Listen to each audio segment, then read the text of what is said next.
आज ही Doubtnut app download करें। Doubtnut पर अपने सभी गणित, रसायन विज्ञान, भौतिक विज्ञान और जीव विज्ञान के डाउट्स का करो सफाया। बस प्रश्न की फोटो खींचो, एक ही प्रश्न को क्रॉप करो और तुरंत वीडियो सोल्यूशन पाओ। अभी डाउनलोड करें। दिए गए प्रश्न में यह पूछा गया है कि कैथोड किरणों में निहित ऊर्जा या प्रकाश का पुंज कौन सा होगा।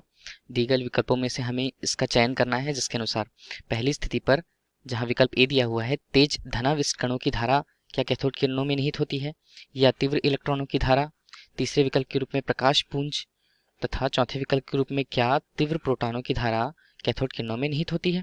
इसे समझने के लिए हम जे थॉम्सन की विधि की चर्चा करेंगे, जिसके अंतर्गत जे थॉम्सन की विधि द्वारा यह विस्तारित किया गया कि इलेक्ट्रॉन के लिए, इलेक्ट्रॉन की यदि हम बात करें तो इलेक्ट्रॉन के आवेश तथा उसके द्रव्यमान के अनुपात में संबंध ज्ञात किया गया इस विधि से। इस विधि में जहाँ विसर्जन नलिका के अंदर, यहाँ पर हमने यदि कैथोड की कल्पना की है तो कैथोड से विसर्जन नलिका के अंदर किसी निश्चित गैस को प्रसारित किया गया। प्रसारित करने के पश्चात यह विचार किया गया कि यदि इनके इससे निकलने वाले इलेक्ट्रॉन पुंज, जो इलेक्ट्रॉन्स हैं, वो यदि इस पथ से जाते हुए निश्चित पर्दे पर बिना विक्षेपित हुए पहुंच जाते हैं, तब इन पर कोई आवेश नहीं होगा, इसकी कल्पना की।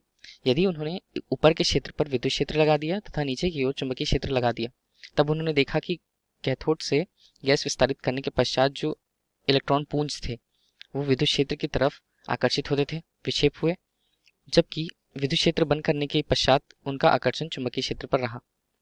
अतः उन्होंने इस प्रकार की मात्रा बनाई कि यदि चुंबकीय क्षेत्र और विद्युत क्षेत्र की मात्राएं बराबर कर दी जाएं, तब वह पर्दे पर जाकर के आसानी से टकरा जाती हैं। जहां पर इससे संबंधित यह प्राप्त किया गया कि यदि इलेक्ट्रॉनों पर आवेश ऋणात्मक रूप से है, तब वह अपने आवेश के विपरीत आकर्षण बल पर ही आकर्षित होंगी।